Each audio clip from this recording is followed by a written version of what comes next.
Headlines is presented by Calvo's Insurance, a legacy of trust, serving Micronesia since 1938. Matson and the Adahi Itano program. Cars Plus kick off our holidays by supporting the Make-A-Wish Jingle Rock Virtual Run. Visit the Make-A-Wish Foundation of Guam and CNMI Facebook page for details. McDonald's of Guam, I'm loving it, and King's Restaurant, always open, always local, and serving up favorites for over 40 years.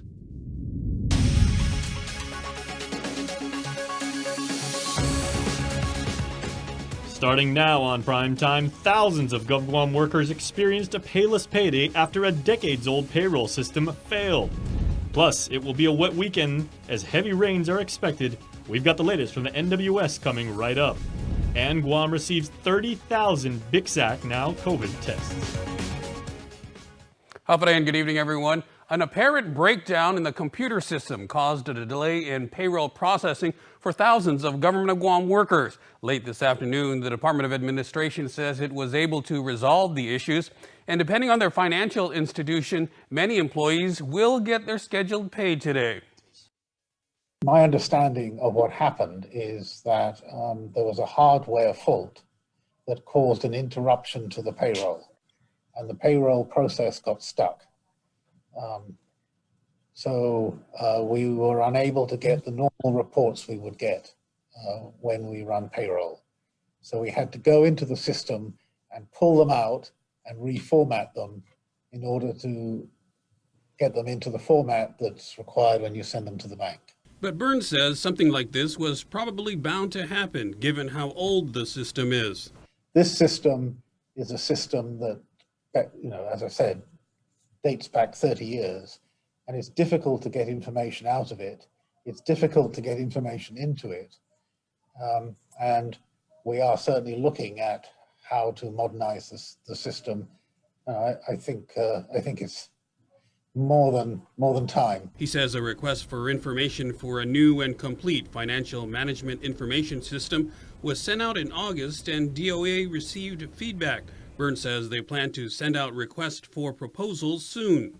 And why hasn't the system been upgraded?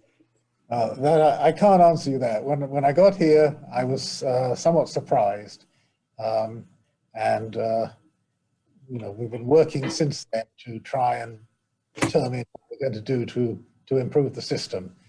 This kind of episode certainly demonstrates the need for it, and it will spur on our efforts to get to that goal. Frankly, we deserve to have a more modern system. So the vendor wrote basically this system and maintains this system, but it's maintenance, not improvement. It's not updating.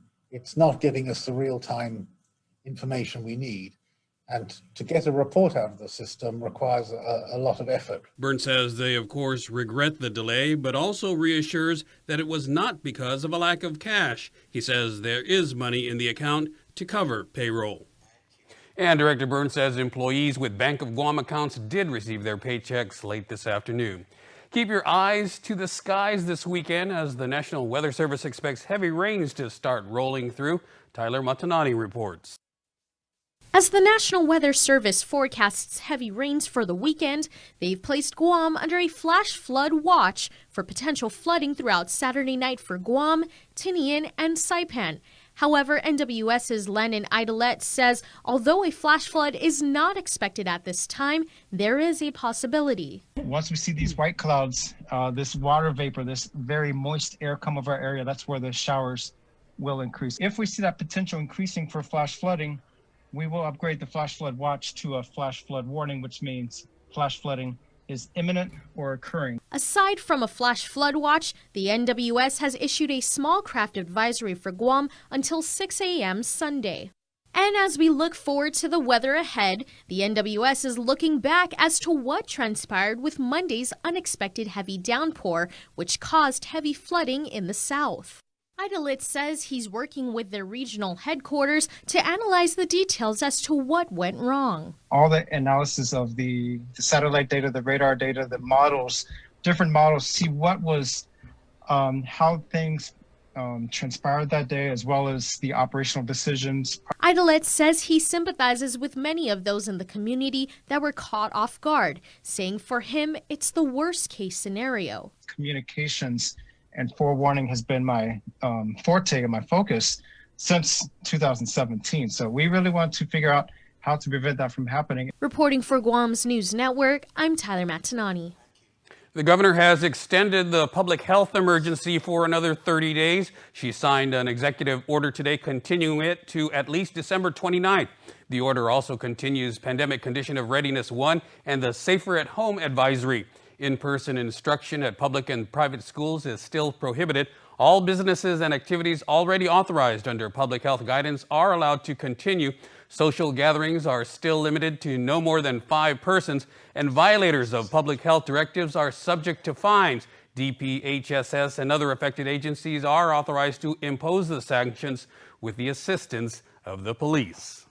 The fines and penalties notice came out right before the holiday season. However, no citations were issued by police on Thanksgiving Day to social gathering violators. GPD spokesman Sergeant Paul Tapao joined KUAM on the link this morning. You take from where we were to where we are now, the Guam Police Department now has the authority to issue a citation for any violation. The governor's latest executive order grants the authority to the Department of Public Health and Guam Police Department to enforce fines and fees for those in violation of the social distancing and social gathering guidelines. We've seen countless times where businesses have violated repeatedly, and the Guam Police Department alongside Department of Public Health have gone down and pretty much had to ask them to cease and dismiss their operations. And we come back 2 days later and they're still doing it. So this pretty much gives us the authorization now to issue the citation. And of course, there's a fine associated with each citation that's issued to. As we reported, for individuals failing to comply, the first offense is $100, second offense $250, and third offense $1,000. For businesses, the first offense is $1,000, second offense $2,500, and third offense $10,000. However, no citations have been issued. According to GPD spokesperson Sergeant Paul Tapao, yesterday on Thanksgiving Day, the Dededo Precinct Command received reports from multiple community members of a residence not adhering to the social gathering mandate of no more than 5 people per household. There were some call-outs, but there was no citations that were issued because, we as police officers, we have discretionary powers, and of course, the best thing that we can do first, is really educate the community about the importance of adhering to the executive order. Tapao says within the first 6 months of the pandemic, GPD recorded over 2,500 interactions with the community at the beaches, residences, and businesses around the island for violating the executive order. We can give discretion. So, we have that authorization to, counsel and, help educate the community. I think we'll move forward with that, but should anything escalate, rest assured that we now can issue a citation. Citations may be challenged through the Traffic Division at the Superior Court of Guam. Reporting for Guam's News Network, I'm Adriana Cotero. Meanwhile, the island recorded 2 COVID-related fatalities on Thanksgiving Day. The 110th death occurred at the Guam Memorial Hospital at approximately 9:40 in the morning. The patient was a 61-year-old man with underlying conditions that were further compounded by COVID-19. He was admitted to GMH on October 15th and was a known positive case. Guam's 111th COVID-19 related death also occurred at GMH just after 12:30 p.m. She was a 64-year-old female with underlying conditions who was admitted on November 8th and was also a known positive. Disinfection of the COVID-riddled correctional facilities is underway as DOC Director Joe Carbolito says time is of the essence. While they wait for a purchase order to go through procurement, the department has ordered its own decontamination equipment from Guam Homeland Security. Carbolito says they began with the Hagåtña detention facility and plan to move on to the Mangilao facility by this weekend. A total of 165 prisoners have tested positive for the virus. There are 86 active cases and 2 inmate detainees have been granted early release. 77 prisoners have been cleared. Carbolito says 23 employees have contracted the virus, 21 officers and 2 civilians. 10 officers remain in quarantine. And the Guam Customs and Quarantine Agency has confirmed that 2 of its officers at the Guam International Airport tested positive for the virus. As a result, 13 officers remain in home quarantine and have been scheduled for testing. Public Health has also initiated its contact tracing. The customs inspection area, to include the central office at the airport, has been sanitized to ensure a safe work environment for those reporting to work. Customs operations at GIAA remain unaffected. And also, a Guam Department of Education employee from Talafofu Elementary School has tested positive. According to the JIC, the case was identified through contact tracing. GDOE is working closely with Public Health to trace any close contacts who will be notified directly. Areas of the campus will be cleaned and disinfected as needed. Hard copy packet and food distribution will not be interrupted. And the latest COVID test results indicate that out of 237 samples, 43 returned positive. There are 1,680 people actively fighting the virus, while there have been 4,957 recoveries since March. Currently, Guam's COVID area risk score is 6.8. The target CAR score, as set by the governor, is 5 and below. As for hospitalizations at the Guam Memorial Hospital, there were 43 COVID admissions as of this morning. Of that number, 8 are receiving ICU level of care, while 2 are on ventilators. Meanwhile, there are only 4 COVID patients at the COVID isolation facility at the skilled nursing unit in Barragana Heights. Hospital Administrator Lillian Posada says if the numbers remain low, they plan to work on repairs at the CIF to make it more efficient. Possibly if any of those 4 can go home, or we bring them back here and then we can stand down the sieve so we can get the HVAC system worked on and separate the system so that therefore there's the COVID and non-COVID patients that we can put in there. GMH is also expecting 5 more off-island nurses to arrive this weekend to help in the ICU and telemetry units. They're described as fast, reliable, affordable, and portable, and Guam has 30,000 of them. Here's more on how the government may put to use the Binax Now COVID-19 tests. You just basically swab yourself in both nostrils. You don't need a nurse or a medical professional to jab that thing up your nose. According to the U.S. Health and Human Services website, 150 million rapid Abbott Binax Now COVID-19 tests have been distributed to states and territories to expand strategic evidence-based testing. Guam received about 30,000, which according to territorial epidemiologist Dr. Ann Pobutsky, could be used for another round of mass testing. And they stick it in a little card and it gets results in 15 minutes. It's like one of those home pregnancy tests where you see the line if it's positive. Right. So they're going to be rolling that out. I believe they're going to be doing a lot more community testing. We were rolling that out to the clinics, and this will help. But not only will they be used for mass testing, Governor's Physicians Advisory Group chairperson Dr. Hobo Nguyen says they could also be used at the airport and hopefully just in time for people arriving for the Christmas holiday. I know that we have the ability to do testing in the airport now with the Binax antigen part that we can use to screen people and maybe cut down the quarantine in the hotel down to 5 days and then testing out to go home. That's one option. The other option is that you test in the airport and send people home and have a very robust home quarantine that will be help people accountable for to be testing out from home at day 6 to day 7.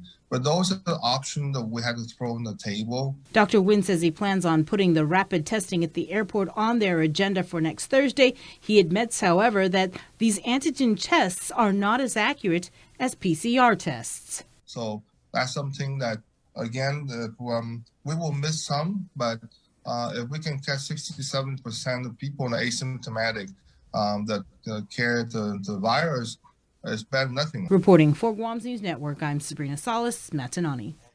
And we'll be back with more news right after this. Get up-to-the-minute news, plus access to alerts, streaming radio, promotions, and more on your mobile device by downloading the KUAM News mobile app, available at the App Store now. We value relationships because when we commit, I love you guys until you're 80, until you're 90, until you're 100, forever. we are in it for the long run, so you can enjoy the moments that matter. Because when we commit to relationships, we never stop caring. Calvo's Select Care, health care that is always there for you. Federal employees and annuitants enroll today. Get going with GTA Prepaid Unlimited. It's easy to load. Simply press star 488#, send, select 2 on your screen, and then load. And with fast LTE data, you're able to quickly connect and share to your digital world. Plus, with reliable service, you're able to connect with loved ones whenever, wherever. GTA, we start with you. KUAM News, winner of the 2020 Regional Edward R. Murrow Award for Excellence in Social Media. Welcome back. Next month marks 1 year since Juan Uggan was murdered outside his Manila home. 1 year with his killer roaming free. Uggan's family is pushing for answers and justice. Earlier this week, Mother Sonia Uggan and Sister Nadine Valino raised concerns over police investigators' efforts, calling the detectives assigned to the case, quote, incompetent. In response, GPD spokesman Sergeant Paul Tapao says while it continues to be an active investigation, GPD needs the community's help to break the case. This case, again, is an active case. This case is not being classed as a cold case or in that sort of aspect. We are still moving forward with this. We have other cases, but rest assured the priority of each homicide or each case that is handled by our criminal investigators, they pull and they put their full attention to each case.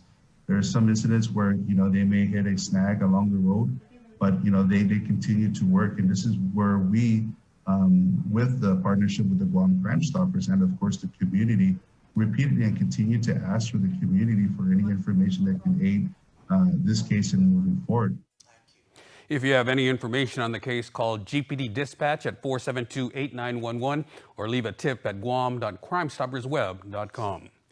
A quick update on tax refunds. DRT and the Department of Administration will be mailing out 1,250 checks next week, totaling a little over $3 million. These include refunds that were garnished to repay GovGuam debts. They are for error-free returns filed on or before May 28th. Also, DRT processed 178 EIP program payments, totaling about $267,000. Altogether, for the months of April through November, DRT processed 82,826 EIP payments, totaling about $145 million. This represents about 97% of the total funding received from the U.S. Treasury. And still in national news, President Trump and President-elect Biden are both spending Thanksgiving at home with family. Natalie Brandt has more details from the White House. President Trump golfed Thanksgiving morning before a scheduled video call to troops this evening, while former National Security Advisor Michael Flynn tweeted his thanks for Wednesday's presidential pardon. Flynn admitted to lying to the FBI about his conversations with Russians during the last presidential transition. He pleaded guilty, but then tried to rescind the deal. The president insists that Flynn was the victim of a political prosecution. What they've done to General Flynn and to other people is a disgrace. It's a disgrace. President Trump sent a happy Thanksgiving tweet Thursday morning, retweeting news of the Supreme Court's decision issued late Wednesday, blocking COVID restrictions on houses of worship in New York. In a 5-4 ruling, with President Trump's latest appointee, Justice Amy Coney Barrett, now on the bench, the High Court ruled in favor of religious groups, saying the state's coronavirus restrictions, effectively barring many from attending religious services, strike at the very heart of the First Amendment's guarantee of religious liberty. Thanksgiving has always been a special time for the Biden family. President-elect Joe Biden released a Thanksgiving message on social media Thursday morning, urging Americans not to gather in large groups. It's a personal sacrifice that each of our families can make and should make to save somebody else's life. Mr. Biden spent Thanksgiving at his beach house in Delaware. Natalie Brandt, CBS News, the White House. And with regional headlines, here's KSPN 2 News. Hafa Guam, here are the headlines for CNMI. The Department of Labor was in lockdown this morning after receiving a call from a frustrated individual who threatened to shoot the place down. A DOL employee told officers that they were on the phone with a PUA applicant who said they would go up and begin shooting if they didn't receive their check. Police officers were immediately dispatched and surrounded the area while all entry points were blocked off. At 1 o'clock in the afternoon, DOL was given the all-clear signal as they successfully apprehended the suspect. 57-year-old Zaji Zadradhara is being charged with terroristic threatening. The Office of the Governor expresses their disappointment towards the individual. You know, it's really disappointing, especially during the holiday season, like the beginning of the holiday season, when we should be coming together as a community to see a threat like this on innocent staff that are doing important work based on federal compliance issues. Press Secretary Kevin Bautista says the CNMI government has fully prioritized the proper administration for the PUA program in line with federal standards. Bautista says DOL has no control over changing the requirements and are just as frustrated with the system. Because of the incident that happened this morning, they were supposed to be working until 7:30 tonight, but because of the incident this morning, they had to shut down their office, which would further delay it even in itself. You know, there are certain people in this community that are trying to bypass the process and try to call for something for a review process that is beyond our CNMI Department of Labor's control. The administration continues to ask the community for their patience. Reporting for KSPN News, I'm Sally Limis. For more news, visit saipantv.com. For KSPN2, I'm Ashley McDowell. It's typically the start of the holiday rush, and although Guam remains in PCOR 1, shoppers didn't let COVID stop them from cashing in on those Black Friday deals. Crowds filled the island's shopping centers despite the governor's executive order warning against large gatherings. If you weren't able to get everything off your holiday shopping list this Sunday, support local and shop safely with our 3rd annual Christmas Pops Fair. This year, the stations of KUAM will be holding our very first virtual marketplace featuring over 24 local vendors. Tune in on Sunday at 11 a.m. on KUAM TV8 and shop online at KUAMChristmasPops.com. And coming up, Jason Salas unboxes the newest iPhone with our friends over at GTA. You're watching KUAM.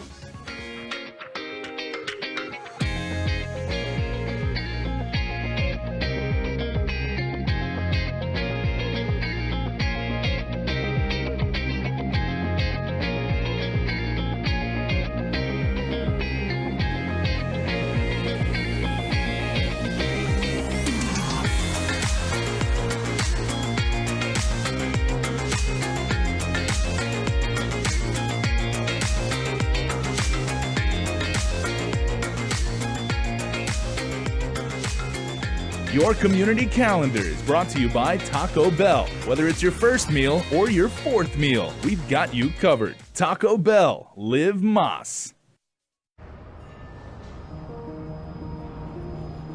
It makes myself and it makes my team members very proud to work for an organization that has been on island for many years with its focus on reliability, dependability, and commitment to the communities that they operate in. Matson's a great corporate citizen to the community. We all benefit from any sort of environmental commitment we make. One of the ways that we do that is with our Adahi Utano program. There's action behind it, and so action breeds commitment. With the Kaimana Hila coming to Guam, this brings a new age and modernization to the island.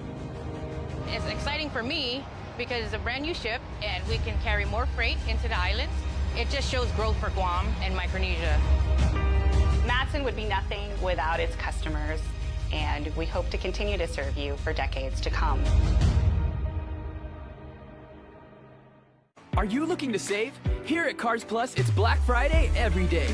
You'll love our entire Hyundai SUV lineup, like the 2020 Hyundai Tucson, ranked Best Compact SUV by J.D. Power in 2020. Drive home in your new Tucson starting as low as $158 per paycheck, equipped with Guam's only lifetime powertrain warranty.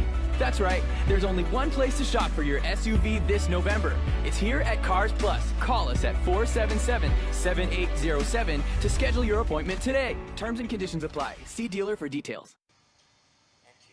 And with today being Black Friday, retailers throughout the island gave eager holiday shoppers some very impressive deals, with many debuting their latest products. So our Jason Salas visited GTA's Experience Center in Tamuni to check out the telecom company for their launch of the new iPhone 12.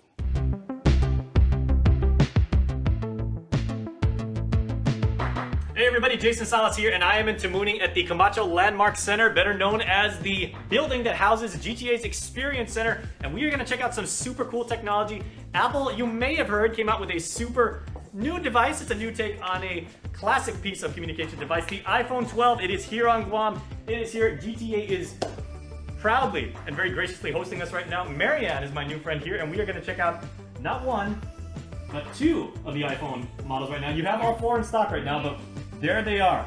Oh, I can feel the aura right now. So, Marianne, thank you for having us.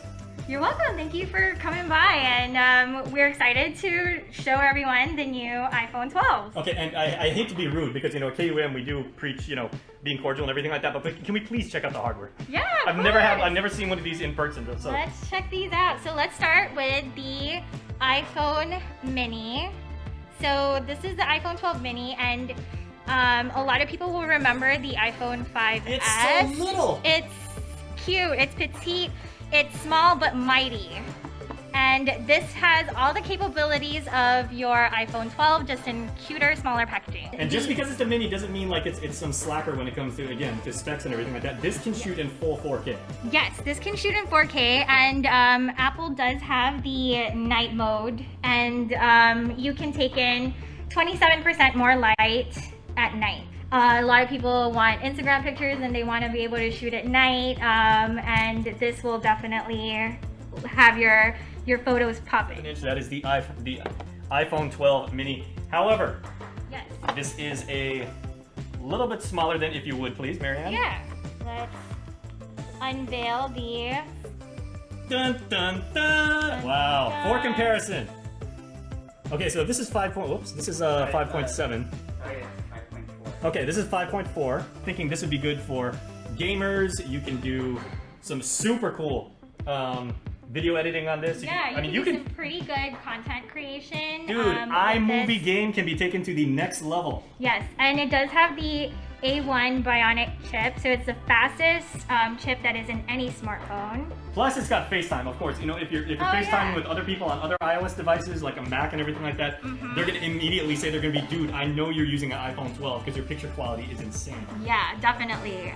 So you're gonna be a lot more connected because you're gonna have a lot more pixels for FaceTime, and just better to see your friends and family with, especially through this distance. Okay, so whatever your application is, whatever your use case, if you're out in the field, you're doing stuff and you need something a little bit more rugged, or you're a little bit more cost conscious, they've got the iPhone 12 Mini. If you want to go super hardcore and you need those extra pixels, the iPhone 12 Pro Max is your best bet. So these are in stock right now at GTA. They are available, yes, at GTA. All right, Marianne, thank you so much, and thank you for having us today. Sure, thank you. Right, happy holidays to you and your family and your team you here. as well. All right, check it out, guys. We'll see you next time.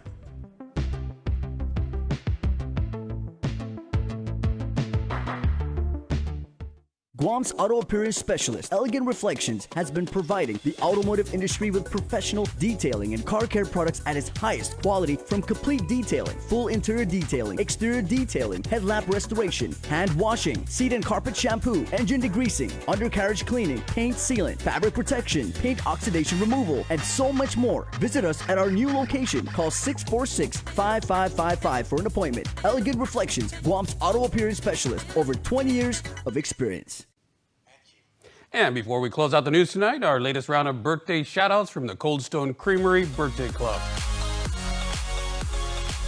All right, it's the end of the work week, November 27th, the day after Thanksgiving. So, happy birthday to Nina Piolo Chris. Hope you have a wonderful birthday, hot mama. All God's best to you. That's a great shout out. Great job, guys. Anna Marie celebrates birthday number 17 this weekend, and happy birthday, beautiful. You're the only grandchild to resemble her heavenly grandmother, Vivian. Love from Nana, Auntie, your cousins, and the entire family, near and far. Happy birthday to one of our own, Marcus Evaristo. Happy birthday, Marcus. You cut your hair, but you're still the man. We're really happy to have you as a member of our team, and happy birthday. And happy belated birthday wishes on this November 27th to Francisco Mendiola, born on the 26th. We love you, Kiko. Say mom and dad. Hope each and every one of you have an outstanding holiday birthday. And of course, it's Friday, so it's time to announce the winner of this week's birthday cake. This week's winner of an ice cream cake from Cold Stone Creamery is Edward Jacob, who was born on November 26th. Edward, we wish you a happy extended birthday, a happy extended holiday season, and we hope you enjoy your ice cream cake to help offset some of the effects of that extra turkey that we hope you had. Happy birthday and congratulations. And that's our report for tonight. Thanks for watching. Have a great weekend and be safe out there.